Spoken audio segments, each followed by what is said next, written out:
On se retrouve pour une nouvelle vidéo sur les intervalles. On va voir ce que c'est, on va voir comment éventuellement ils peuvent être utiles, mais c'est un chapitre qui est en fait assez intéressant et surtout assez important quand même pour la suite, notamment lorsqu'on va parler de fonctions.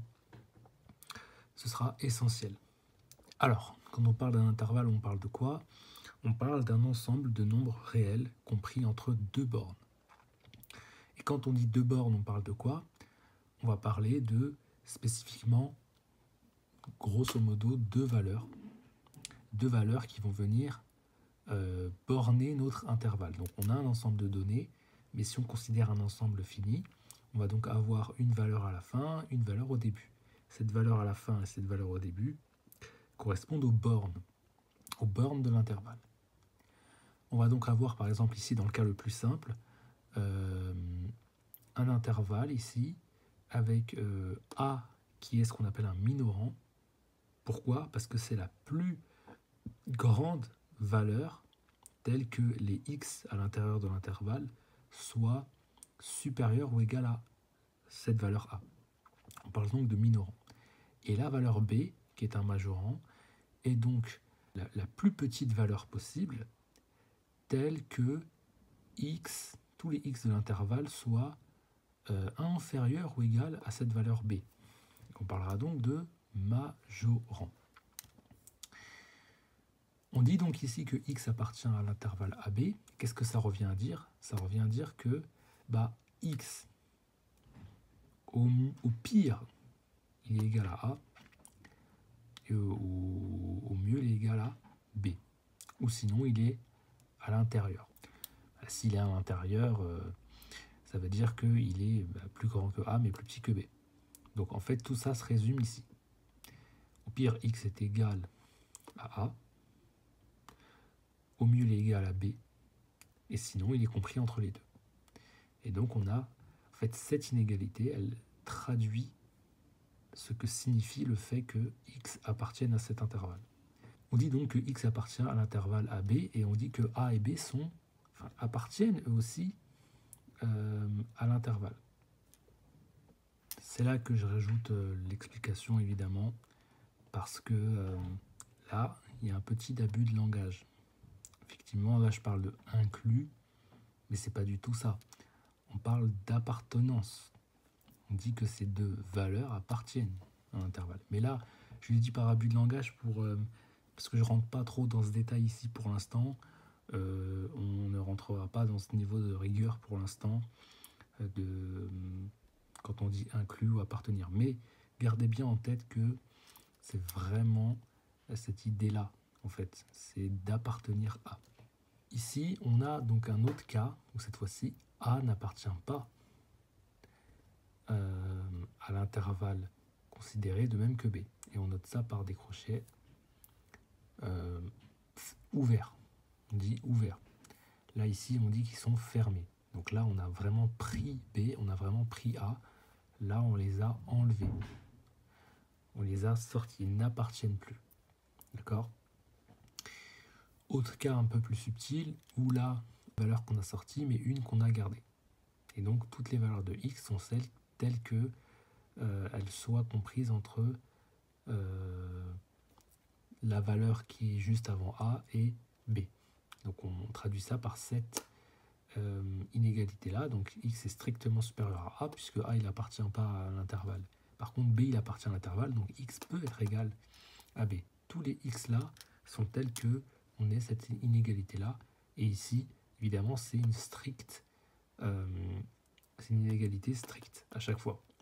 Alors, on a bien sûr des cas où on a en fait les x qui sont juste plus grands que A, ou alors égal à A, c'est possible. C'est-à-dire que tous les x ici sont tels qu'ils sont soit égal à A, soit supérieurs à A. Bien sûr, on ne va pas dire qu'ils sont compris entre A et plus l'infini, ça ne sert à rien. Parce que finalement, dire ça, ça revient juste à dire que en fait, toutes les valeurs de x sont toutes celles qui sont supérieures à A. Donc on va jusqu'à l'infini. On aura encore des valeurs de x qui appartiennent à cet intervalle. Donc ici, on dira juste, bien sûr, que x est supérieur ou égal à a, tout court. Là, évidemment, c'est l'autre cas de l'autre côté, avec moins l'infini cette fois-ci. Donc, toutes les valeurs de x qui sont tout simplement plus petites ou égales à a, puisque a, il appartient lui aussi à l'intervalle. Alors, on a bien évidemment encore plus large que ça, hein, des intervalles qui vont de moins l'infini à plus l'infini. Et évidemment là, on a tout simplement tous les x réels. Tous les x qui sont des nombres réels appartiennent à un intervalle qui va de moins l'infini à plus l'infini, ce qui est tout à fait logique. Mais maintenant, on peut remarquer qu'il existe des cas de figure où on a des x qui appartiennent à plusieurs intervalles différents. Alors, il y a plusieurs cas possibles.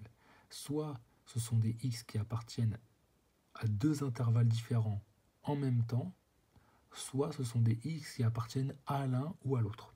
Alors, dans le cas que je viens d'énoncer, on a du coup ici x qui appartient, toutes les valeurs de x qui sont soit là-dedans, soit là-dedans.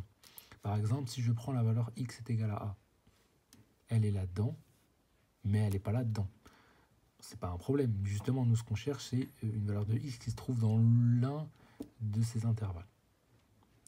Donc, à partir du moment où on trouve, bah, c'est bon. Donc, si on cherche par exemple les valeurs de x qui sont dans l'union, la réunion de ces deux intervalles, c'est-à-dire qu'on cherche des x qui sont dans l'un ou dans l'autre. On peut bien sûr représenter ça avec des dessins où on représente toutes les valeurs d'un intervalle, toutes les valeurs d'un autre intervalle, et puis on peut repérer ou retrouver les valeurs de x qui sont dans l'un ou dans l'autre. Et donc on voit bien le marqueur qui met en exergue cette réunion, c'est le ou. C'est des x qui appartiennent soit à ça, soit à ça.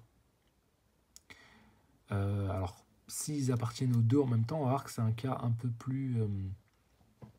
c'est un cas qu'il faut traiter plus spécifiquement, d'accord, parce qu'il y a d'autres subtilités qui interviennent dans ce cas de figure-là. Mais en tout cas, bah, ici, ça revient à dire que x respecte cette inégalité-là ou cette inégalité-là.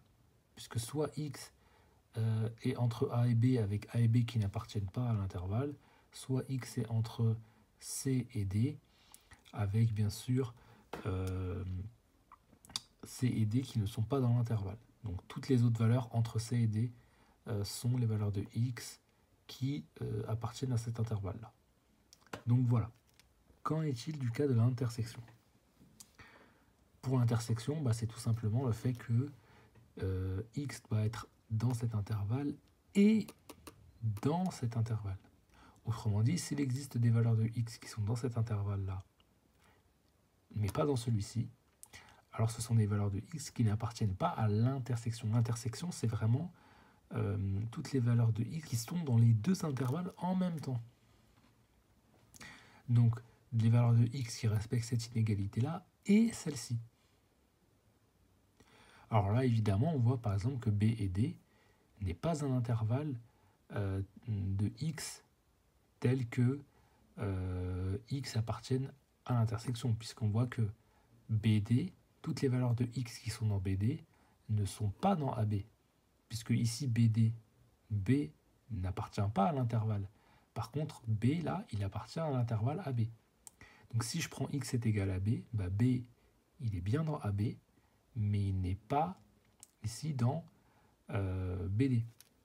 Pourtant, il faut que cette possibilité soit pour qu'on puisse dire que les valeurs, qu'il existe en tout cas des valeurs de x qui sont là-dedans. Mais nous, ce qu'on veut, c'est plus que ça quand même. Ce qu'on veut, c'est vraiment en fait un intervalle pour lequel toutes les valeurs de x qui sont dans cet intervalle sont donc à la fois dans AB et dans CD. Donc là, vous voyez que on cherche vraiment quelque chose de très précis. AC n'est pas dans l'intersection. Pourquoi? Parce que AC se trouve bien à l'intérieur de AB, mais il ne se trouve pas dans CD. Ce que je veux dire par là, c'est que les valeurs de x qui sont ici, elles ne sont pas dans CD, puisque C est exclu ici, en plus. Donc il n'y a vraiment rien du tout. Il n'existe aucune valeur de x ici. Parce que si encore C était inclus ici, on aurait pu dire ah oui, bah, du coup il existe la valeur x est égale à c, et du coup ce x là il appartient du coup à AC, il est donc dans AB, mais il est donc aussi dans CD. Mais là c'est pas le cas, et puis en plus on n'aurait qu'une seule valeur de x. Nous on veut l'ensemble des x qui sont dans l'intersection. En fait on va se rendre compte qu'il n'y a que CD qui est dans l'intersection, car en effet on voit que toutes les valeurs qui sont dans CB, ce sont des valeurs qui sont à la fois dans AB et à la fois dans CD. Toutes les valeurs là, elles sont dans l'un et dans l'autre. Elles se trouvent à l'intérieur de ces deux intervalles-là. Donc toutes les valeurs de x ici sont dans l'intersection. On a un cas un peu plus subtil ici, cette fois-ci, où on cherche les x qui sont dans l'intersection de AB et CD avec C qui n'appartient pas à l'intervalle et D qui n'appartient pas à l'intervalle ici.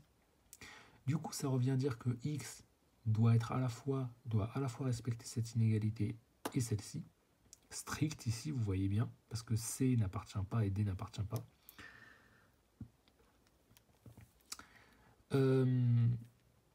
Et donc on voit que CB par exemple, c'est un intervalle assez intéressant au premier abord, puisque on voit qu'il est dans AB et on voit qu'il est aussi dans CD. Ça c'est assez intéressant. Par contre, on voit que encore une fois BD, il n'est pas dans AB. Ce qu'on voit aussi, c'est que AC, il n'est pas dans CD, puisque on voit que C est une valeur qui n'appartient pas à CD. D'accord ? On avait bien dit que C était exclu, enfin que C n'appartenait pas, mais du coup, ce qu'on va remarquer, c'est que finalement, il n'y a que l'intervalle KB dans lequel on va retrouver des valeurs de x qui sont à la fois dans AB et dans CD. Effectivement, j'ai bien pris KB. Vous voyez que K, il est un peu après le C, et donc K, il est bien à l'intérieur de CD. Et K, il est bien aussi à l'intérieur de AB. Pareil pour B, tout simplement. B, il est à l'intérieur de AB, il est aussi à l'intérieur de CD. Et donc, toutes les valeurs de x entre K et B sont des valeurs de x qui appartiennent à l'intersection. C'est-à-dire qu'ils sont à la fois dans AB et dans CD. Alors, petite technique aussi pour retrouver schématiquement très rapidement un intervalle qui contient les x qui appartiennent à une intersection, c'est de retrouver en fait les crochets, les crochets fermés vers la gauche et vers la droite, tel qu'il n'y ait aucun autre crochet à l'intérieur, et tel que les autres crochets soient tous à droite et ou à gauche de ces crochets-là.